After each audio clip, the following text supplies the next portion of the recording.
Good morning बच्चों। कर्णावती विद्यालय में आप सभी का स्वागत है। कक्षा 10 विषय सामाजिक विज्ञान, जिसमें पाठ 17 आर्थिक समस्याएं और चुनौतियां, गरीबी और बेरोजगारी। ग्रामोदय से भारत उदय। इसका मतलब होता है गांव के द्वारा भारत का उदय कैसे हुआ।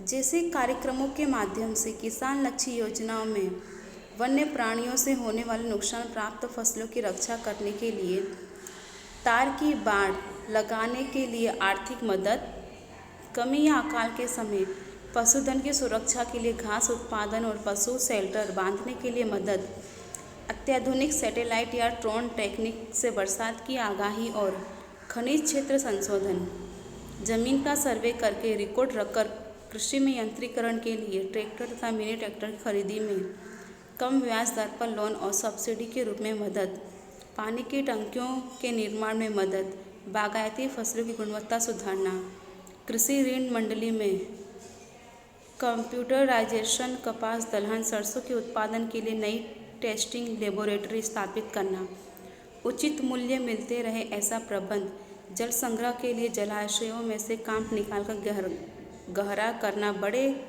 करने, खेत तालाबों का निर्माण, जलाशयों की नहरों और नालों की सफाई तथा लंबाई में वृद्धि करना, जल मंदिरों का पुनः स्थापन और चेक डैमों की रिपेयरिंग और जल की संग्रह शक्ति में वृद्धि करने जैसे अनेक कार्यक्रम आयोजित किए गए, जिसमें कृषि के अलावा के समय में रोजगारी मिले और साथ ही ग्रामीण क्षेत्रों में स्थायी संपत्ति का निर्माण हो। इस तरह किसानों को कर्ज से उबारने के प्रयत्न के रूप में विविध प्रकार की मदद करने के प्रयत्न केंद्र और राज्य सरकार ने इस योजना में किए हैं। यानी कि ग्रामोदय से भारत में उदय, उसमें अनेक प्रकार के उपाय किए गए हैं, जैसे कि पानी की गुणवत्ता को सुधारना, खेत और तालाबों के लिए जलाशयों का निर्माण करना, नालों की सफाई करना, पानी की संग्रह शक्ति में वृद्धि करना, जैसे अनेक प्रकार के कार्यक्रम को उपयोग करके भारत का उदय हुआ है। इसके बाद है दीनदयाल उपाध्याय ग्रामोज्योति योजना। ग्रामीण क्षेत्र में किसी भी प्रकार के अवरोध के बिना 24x7 रात दिन सतत बिजली की आपूर्ति करना। यानी कि ग्रामीण क्षेत्र में कैसा होता है, अगर दिन में लाइट हो तो रात में लाइट नहीं होती, परंतु इस योजना के अनुसार वहाँ पे 24 घंटे लाइट उपलब्ध कराना, ऐसी व्यवस्था की गई। घरों में और खेतों में सस्ती दर पर बिजली देना। देश भर में बिजली की सुविधा बिना के 18,000 गाँव में बिजली पहुँचाने की नई लाइनें, नए पावर सब स्टेशन स्थापित करना तथा कृषि क्षेत्र के बिजली के साधनों की खरीदी में सब्सिडी के रूप में मदद करके गरीब किसानों की आय में सहायता करने का प्रयास है। सौर ऊर्जा द्वारा बिजली प्राप्त करने, सोलर टेक्निक साधनों के लिए भी सब्सिडी दी गई है। इसके बाद है आदिवासियों के सर्वांगीण विकास के लिए वन बंधु कल्याण योजना के तहत सहायता। आदिवासी महिलाओं को पशुपालन के लिए संकलित डेयरी विकास योजना के अंतर्गत कृषि विषयक और बागायती खेती के विकास के लिए फसलों के लिए बंडल बनाने में मदद, सजीव खेती, ग्रेडिंग और पैकेजिंग का प्रशिक्षण और मार्गदर्शन दिया जाता है। समृद्ध छात्रालय और स्मार्ट आश्रमशालाएं स्थापित की जाती हैं। इसके बाद क्या है, सेंद्रीय खेती को प्रोत्साहन देने में, रजिस्ट्रेशन में, फीस में मदद, कृषि सामग्री की खरीदी मदद, किसानों को शिक्षण प्रशिक्षण की व्यवस्था, कम दर पर कर्ज, उचित बाजार व्यवस्था करने जैसे कदम उठाकर पर्यावरण की देखभाल और कृषि खर्च में कमी हो, इस योजना का यह उद्देश्य होता है। इसके बाद है मुख्यमंत्री ग्राम सड़क योजना। इस योजना के अंतर्गत मार्गों के कार्यों का आयोजन करना, नए नए मार्ग बनाना, गांव एक दूसरे के साथ सड़क मार्ग से तथा हवाई से जुड़े रहे, इसलिए ग्राम पंचायतों को मदद की जाती है। शौचालय निर्माण के कार्यों जैसे रोजगार लक्ष्य कार्यक्रम अमल में लाए गए। इसके बाद है माँ अन्नपूर्णा योजना।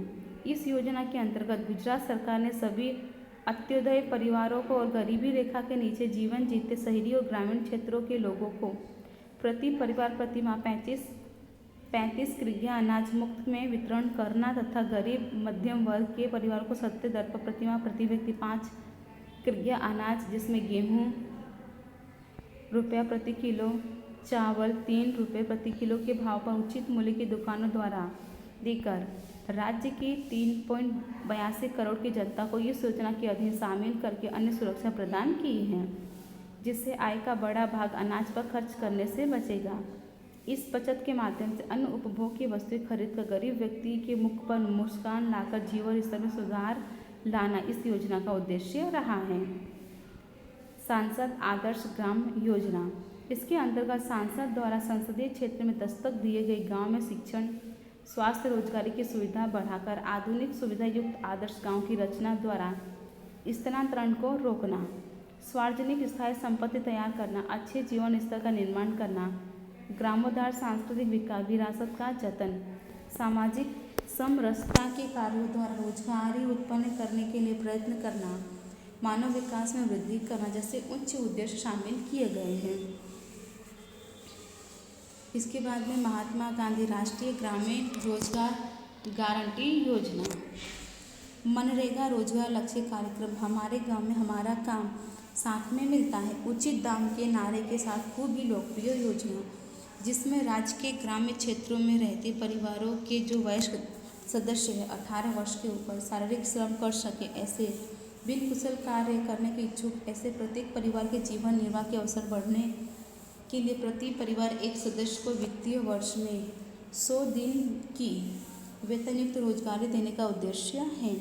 सरकार निर्धारित वेतन दर पर दैनिक वेतन चुकाती है। यदि काम मानने के बाद भी काम देने में सरकार असमर्थ हो तो नियमानुसार बेकारी भत्ता चुकाया जाता है। यहाँ ग्राम विकास के कार्य, व्यक्तिगत शौचालय बनाना, व्यक्तिगत भूमि समतल करने में कार्य, बागायती कार्य, इंदिरा आवास योजना के मजदूरी के कार्य, पशुओं के छपरे, जैविक खाद बनाना, मुर्गा बकरी के लिए शेड, मछली सुखाने के यार्ड, केनाल सफाई, जल संग्रह के कार्य, मार्गों पर वनीकरण जैसे अनेक कार्य कराकर प्रत्येक परिवार को निश्चित वेतन युक्त रोजगारी देने की गारंटी देकर उन्हें गरीबी रेखा से ऊपर लाकर उनके जीवन स्तर में सुधारने के कार्यक्रम शामिल हैं।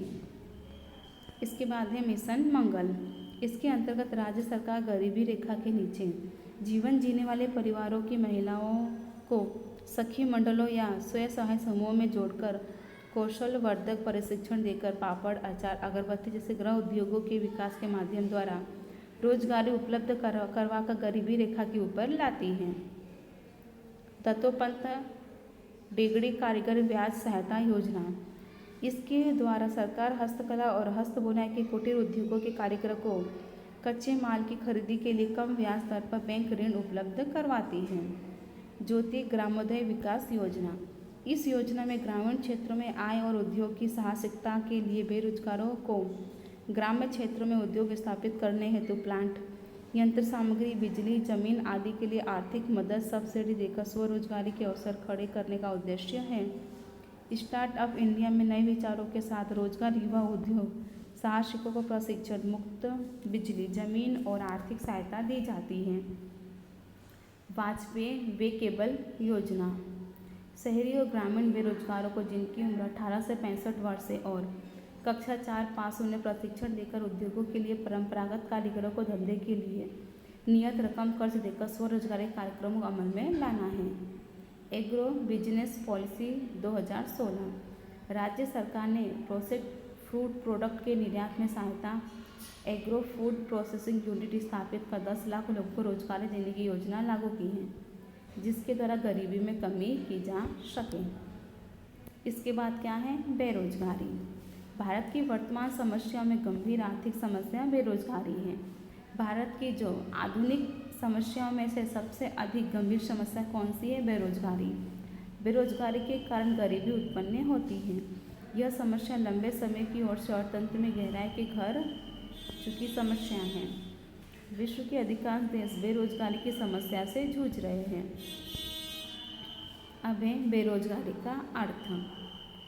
वह वयस्क व्यक्ति जिसकी उम्र 15 से 60 वर्ष के बीच हो, जो बाजार में प्रवर्तमान दर पर कार्य करने की इच्छा और वृत्ति रखता हो, कार्य करने योग्य शक्ति और योग्यताएं रखता हो, काम की खोज में होने पर भी वह कम प्राप्त करने में समर्थ न हो तो व्यक्ति बेरोजगार या बेकार कहलाता है। बेरोजगारी का अर्थ क्या है?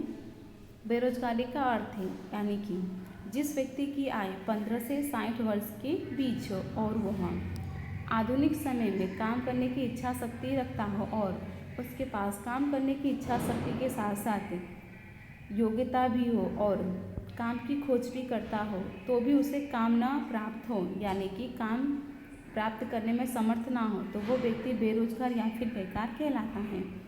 ऐसी सामूहिक परिस्थिति को हम बेरोजगारी कहलाती है। वे ऐसी बेकारी अनिवार्य रूप से भोगते हैं जो इसे इच्छा के विरुद्ध या अनैच्छिक बेकारी कहते हैं। यदि कोई व्यक्ति पूर्वोत्पन्न बाजार की वेतन दर से अधिक वेतन मांगे 15 से 60 वर्ष के बीच के वय समूह में जिनका समावेश नहीं होता हो, अपंग, अशक्त, रोगिष्ठ या वृद्ध, आलसी, गृहिणी जो शक्ति होने पर भी काम करने की वृत्ति तैयारी न रखते हो, ऐसे व्यक्ति को हम बेरोजगार नहीं कह सकते। अभी बेरोजगारी के मुख्य स्वरूप यानी कि बेरोजगारी के प्रकार, जिसमें पहला क्या है? ऋतुगत बेरोजगारी। आप नाम के ऊपर से ही समझ सकते हैं, उसमें ऋतु के अनुसार बेरोजगारी होती है।